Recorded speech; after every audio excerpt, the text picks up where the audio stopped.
사건과 일화를 따라 걷는 미국사 산책 출발하겠습니다. 이번 편에서는 미국 역사상 가장 위대한 대통령 가운데 한 사람으로 꼽히는 3대 대통령 토마스 제퍼슨의 업적을 그의 묘비에 적힌 세 마디 말을 따라서 돌아보겠습니다. 제퍼슨은 미국 건국의 아버지 중 한 사람이며 미국의 민주주의를 대표하는 인물 가운데 한 명이지요. 워싱턴이나 링컨이 민주주의의 실천가였다고 한다면 제퍼슨은 민주주의의 이론가를 대표한다고 볼 수 있습니다. 워싱턴 DC에는 제퍼슨 기념관이 있고 러시모어 산에는 워싱턴과 링컨, 그리고 시오도어 루스벨트와 함께 제퍼슨의 거대한 얼굴이 나란히 조각되어 있습니다. 또 1976년에 처음으로 발행된 $2 지폐와 5센트 동전의 앞면에 제퍼슨의 얼굴이 나와 있지요. 그리고 5센트 동전의 뒷면에는 그가 설계하고 만년을 보낸 몬티첼로의 저택 모습이 새겨져 있을 정도입니다. 그는 1743년 4월 13일 버지니아주 서부 앨버말의 쉐드웰 농장에서 태어났습니다. 대농장주였던 부친의 갑작스러운 사망으로 그는 겨우 14살 때에 5,000에이커, 즉 약 600만 평의 토지와 수십 명의 노예를 거느린 집안의 가장이 되었습니다. 윌리엄 앤 메리 대학에서 2년간 공부한 그는 변호사 자격을 취득하고 버지니아 식민지의회의 하원의원이 되었지요. 이후 주하원의원, 주지사, 프랑스 주재 공사를 거쳐 1789년 워싱턴 행정부에서 국무장관에 임명되었지만 정치적 성향이 달랐던 재무장관 해밀턴과 사사건건 갈등을 빚은 끝에 1793년 말에 장관직을 사임합니다. 1796년 조지 워싱턴 대통령이 세 번째 연임을 포기하자 워싱턴 아래에서 부통령직을 수행했던 존 애덤스가 연방파 후보로 나왔습니다. 제퍼슨도 이에 맞서 공화파 후보로 출마하였으나 애덤스에게 패배하고 맙니다. 그러나 최고 득표자가 대통령, 차점자가 부통령이 되는 당시의 선출 방식에 따라 차점자였던 제퍼슨은 부통령이 되었지요. 다른 당에서 대통령과 부통령이 나오는 진풍경이 벌어진 것입니다. 연방파 애덤스 대통령 치하에서 부통령직을 수행한 공화파 제퍼슨의 정치적 역정은 편안하지 못했습니다. 하지만 제퍼슨은 1800년의 선거에서 마침내 3대 대통령으로 당선되었지요. 강력한 중앙정부의 주도하에 행정의 효율성을 도모했던 전임자 애덤스 대통령과는 달리 신임 대통령 제퍼슨은 작은 정부와 권력 분산을 통한 개인 자유의 극대화를 목표로 삼았습니다. 좋은 정부란 가능한 한 국민에게 가깝고 작고 약한 정부라고 생각하였던 것입니다. 또한 내피파는 간소한 정부를 원했으며 국채를 갚기 위해서 가능한 모든 부분에서 절약할 것을 당부하기도 했습니다. 그는 다방면에 걸쳐 폭넓은 관심을 보였으며 지식과 교양, 재능도 풍부했습니다. 모든 면에서 귀족적이었으나 때때로 평민적이고 검소한 모습을 좋아했다고 하지요. 그의 이런 모습은 1801년에 거행된 그의 대통령 취임식에서 나타났습니다. 아직까지 백악관 등 건물 몇 채만 진흙벌판 위에 달랑 서 있던 워싱턴에서 취임식을 거행하기로 결정한 제퍼슨은 취임식을 며칠 앞두고 이곳에 있는 초라한 콜레드 여관에 투숙하였습니다. 취임식은 한창 공사 중인 의사당 앞에서 열렸는데 행사 당일 그는 검소한 양복을 입고 당시 29살이던 장녀 마사와 함께 의사당까지 걸어갔습니다. 제퍼슨의 부인 마사는 이보다 훨씬 전인 1782년에 사망했기 때문이었지요. 취임식이 끝나서도 그는 걸어서 콜레드 여관으로 돌아왔습니다.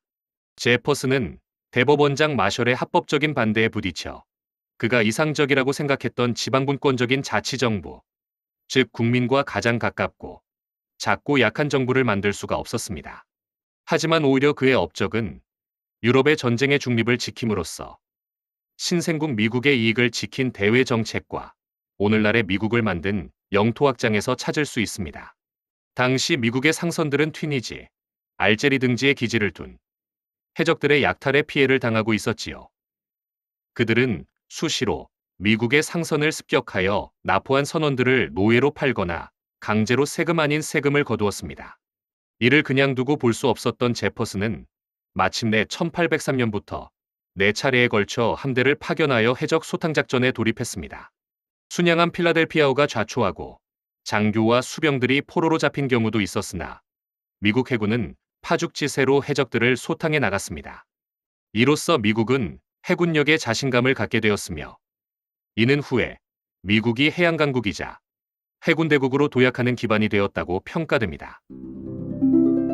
제퍼슨 대통령의 가장 큰 업적은 1803년 당시 루이지애나라는 이름으로 불리던 미시시피강 서쪽의 광대한 영토를 프랑스로부터 매입한 것이었지요. 루이지애나는 동쪽으로는 미시시피강에서부터 서쪽으로는 로키 산맥에 달하는 광대한 지역으로 대략 오늘날의 미드웨스트, 즉 중서부에 해당하는 지역입니다. 1801년 프랑스가 스페인으로부터 이 땅을 빼앗았으나 워낙 넓은 땅이라 관리에 어려움을 겪고 있었으며, 이미 상당수의 미국인이 국경을 넘어 미시시피강 서쪽을 개척하고 있었습니다. 당시 프랑스의 제1통령이었던 나폴레옹 보나파르트는 카리브해 아이티에서 일어난 흑인 노혁명을 진압해야 했던 상황이었습니다. 또 영국과 맺은 휴전 조약인 아미엥 조약이 폐기됨으로써 영국과의 전쟁에 대비해 군사비를 조달해야 했기 때문에 재정 압박을 느끼고 있었지요. 루이지애나에 관심을 가지고 있었던 제퍼슨은 이러한 프랑스의 상황을 파악하고 제임스 멀로를 즉시 파리로 파견하여 나폴레옹을 설득하는 작업에 들어가지요. 그리고 마침내는 1,500만 달러의 루이지애나를 사들이는 데 성공하는 것입니다. 이 거래가 쉽게 성사된 것은 미국과 영국이 손잡는 것을 나폴레옹이 원하지 않았기 때문이기도 했습니다. 매입 이후 이 영토를 루이지애나 테리토리라고 불렀는데, 오늘날의 루이지애나주는 당시 루이지애나의 일부에 불과하지요. 루이지애나 테리토리는 우리말로 루이지애나 준주라고 부릅니다. 아무튼 불과 1,500만 달러를 주고 광활한 루이지애나 준주를 사들인 미국은 이제 동부 해안에만 근거를 둔 국가에서 아메리카 대륙의 심장부로 진출하게 된 것입니다. 하지만 사사건건 제퍼슨을 반대하던 야당 연방파는 막대한 국고를 털어서 불모지를 사들인 것은 대통령의 월권행위라며 맹렬한 비난을 퍼부었지요. 이는 정략적인 이유에서였습니다. 새로 영토로 편입된 루이지애나가 장차 여러 개의 독립된 주들로 발전하여 제퍼슨의 공화파를 지지할 가능성이 있었기 때문이지요. 아무튼 루이지애나 매입은 미국이 오늘날의 광활한 영토를 확보하는데 결정적으로 기여한 사건이었습니다. 현재 영토의 3분의 2가량인 212만 평방킬로미터의 넓은 땅이 영토로 편입됨으로써 미국의 영토는 독립 당시 영토의 2배로 늘어난 것입니다. 미국이 1867년에 160만 평방킬로미터의 알래스카를 720만 달러를 주고 러시아로부터 사들인 거래와 함께 루이지애나 매입은 세계 역사상 가장 수지맞은 토지 거래의 하나로 손꼽히는 것이지요. 이후 루이지애나 준주는 5개의 행정구역으로 나뉘었으며, 새로 연방의 주가 된 루이지애나주와 혼동을 피하기 위해 1812년 7월에 미주리 준주로 명칭이 변경되지요.